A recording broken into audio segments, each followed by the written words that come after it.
মৰমৰ কণমানিহঁত, আজি মই তোমালোকৰ বাবে লৈ আনিছোঁ এটি ভাল লগা সাধু কথা। আশা কৰোঁ সাধু কথাটো শুনি তোমালোকে বৰ ভাল পাবা। সাধু কথাটোৰ নাম হ'ল ঢোঁৰাকাউৰী আৰু টিপচী চৰাই। এটা ঢোঁৰাকাউৰী আৰু এটা টিপচী চৰাই আছিল। সিহঁত দুয়ো সখী বন্ধালে। এদিন দুয়ো এজোপা গছৰ ডালত বহি আছিল। এনেতে দেখিলে যে এজনী বুঢ়ীয়ে ধান সিজাই চোতালত মেলি দিছে। ঢোঁৰাকাউৰীয়ে টিপচীক ক'লে, সখী চোৱাচোন, সেই বুঢ়ীজনীয়ে সিজোৱা ধান ৰ'দত মেলি দিছে। এথাপ মাৰি আমি আনোহক আহা। টিপচীয়েও এৰা আনোহক আহা বুলি ক'লে। তেতিয়া ঢোঁৰাকাউৰীয়ে ক'লে, কিন্তু সখী, এটা কথা, মই ঠোঁটত যিমান ধান আনিম, তুমি যদি সিমান আনিব নোৱাৰা, তেনেহ'লে মই তোমাক খাম, আৰু তুমি যিমান আনিবা, ময়ো যদি সিমান আনিব নোৱাৰোঁ, তেনেহ'লে তুমি মোক খাবা। ঢোঁৰাকাউৰীয়ে কথা শুনি টিপচীয়ে ভাবিলে, মইতো তাতকৈ বেছি ধান একে থাপতে আনিব নোৱাৰিমেই। সেই দেখি বুজিছোঁ সি মোক খাবলৈ বুদ্ধি পাতিছে। বাৰু দেখাই যাওকচোন, সি মোক কেনেকৈ খাব। ইয়াকে ভাবি টিপচীয়ে উত্তৰ দিলে, বাৰু সখী, সেয়ে হওক। ঢোঁৰাকাউৰীয়ে ক'লে, তেন্তে তুমি আগে থাপ মাৰি আনা। টিপচীয়ে উত্তৰ দিলে, নহয় সখী, তুমিয়ে আগে আনা। কাউৰীয়ে ক'লে, তুমিহে আগ হ'ব লাগে, মই তোমাৰ পিছতহে। এই কথা শুনি টিপচীয়ে তাৰ এখুঁদমান ঠোঁটেৰে থাপ মাৰি এঠুট ধান আনিলে। কিন্তু সি নিচেই তাকৰ।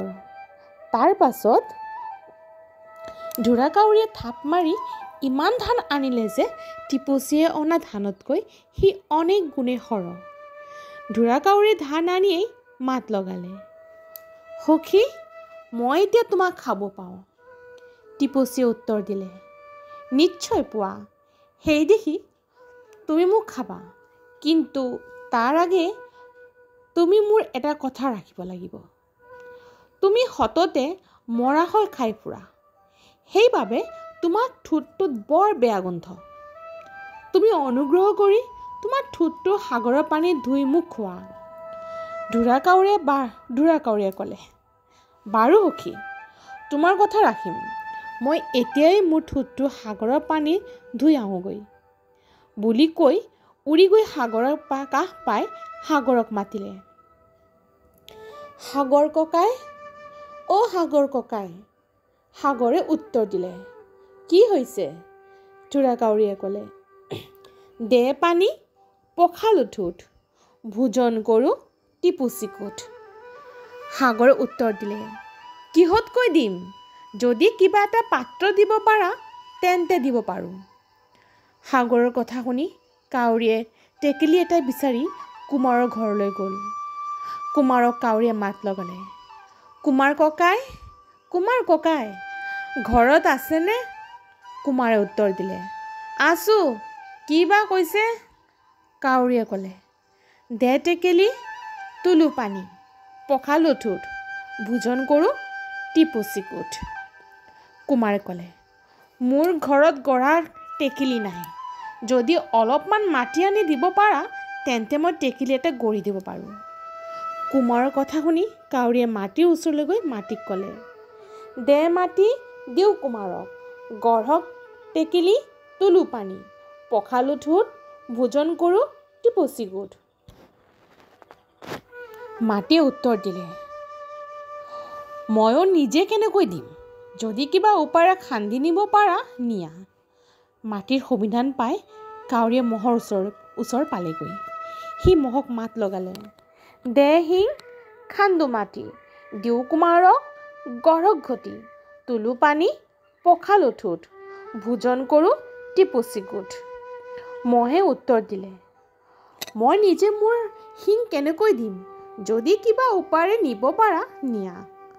মহৰ কথা শুনি কাউৰীয়ে গৈ কুকুৰৰ ওচৰ পাই কুকুৰক ক'লে, মাৰ মহ, নিওঁ শিং, খান্দো মাটি, দিওঁ কুমাৰক, গঢ়ক ঘটি, তোলো পানী, পখালো ঠোঁট, ভোজন কৰোঁ টিপুচি গোট। কুকুৰে উত্তৰ দিলে, আজি ভালেমান দিন মই গাখীৰ খাবলৈ পোৱা নাই। সেই দেখি মোৰ গাৰ বল কমি গৈছে। তুমি যদি মোক গাখীৰ খুৱাব পাৰা তেন্তে মই মহ মাৰি দিব পাৰোঁ।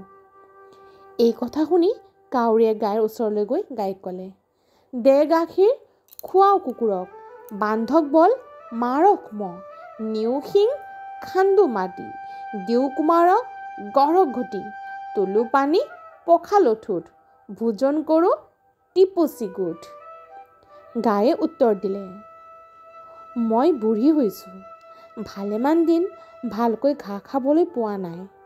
তুমি যদি মোক ভালকৈ এসোপা ঘাঁহ খাবলৈ দিব পাৰা তেন্তে মই তোমাক যিমান গাখীৰ লাগে সিমান দিম। গাইৰ উত্তৰ শুনি কাউৰীয়ে ঘাঁহৰ ওচৰলৈ গৈ ঘাঁহক ক'লে, দে ঘাঁহ, খুৱাওঁ গাইক, ওলাওক গাখীৰ, খুৱাওঁ কুকুৰক, বান্ধক বল, মাৰক মহ, নিও শিং, খান্দো মাটি, দিও কুমাৰক গঢ়ক ঘটি, তোলো পানী, পখালো ঠোঁট, ভোজন কৰোঁ টিপুচি গোট। ঘাঁহে উত্তৰ দিলে, মই কেনেকৈ ঘাঁহ দিম? যদি কাটি নিব পাৰা নিয়া।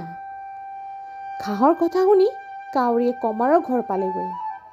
বাহিৰৰ পৰা কাউৰীয়ে কমাৰক মাত লগালে, কমাৰ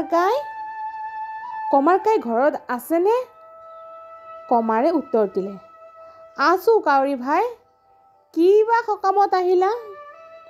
কাউৰীয়ে উত্তৰ দিলে, দে খন্তি, কাটো ঘাঁহ, খুৱাওঁ গৰুক, ওলাওক গাখীৰ, খুৱাওঁ কুকুৰক, বান্ধক বল, মাৰক মহ, নিও শিং, খান্দো মাটি, দিও কুমাৰক গঢ়ক ঘটি, তোলো পানী, পখালো ঠোঁট, ভোজন কৰোঁ টিপুচি গোট।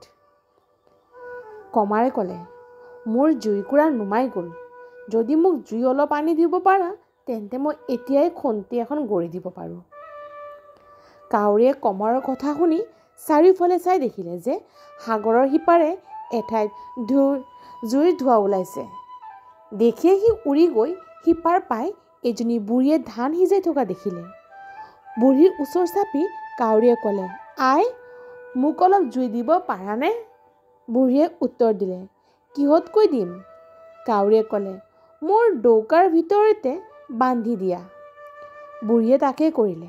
কাউৰীয়ে জুইৰ আঙঠাৰ টোপোলাটো ডৌকাত বান্ধি লৈ সাগৰৰ ওপৰেদি উৰি আহি থাকোঁতে তাত বতাহ লাগি জ্বলি উঠি ডৌকা পুৰি গ'লত। সি মাছ সাগৰত পৰি বুৰি মৰিল।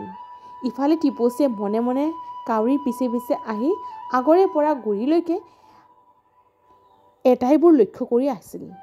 শেষত কাউৰী এনে মৃত্যু দেখি সন্তোষ পাই এজোপা গছৰ ডালৰ পৰা উৰি আন এজোপা গছৰ ডালত পৰিলগৈ। আৰু মোৰ কানি কলা হলত ময়ো গুচি আহিলোঁ। ঢেকীয়াই মিলিলে থোৰ, মোৰ কথাৰ পৰিল উৰ, তামোলে মিলিলে দাবী, কোন কলৈ যাবি, কলা মেকুৰীৰ বগা কাণ, ঢাকি বোলো ৰাম ৰাম। আজিৰ কাহিনীটো ইমানতে শেষ হৈছে। নেক্সট ভিডিঅ'ত আকৌ লগ পাম।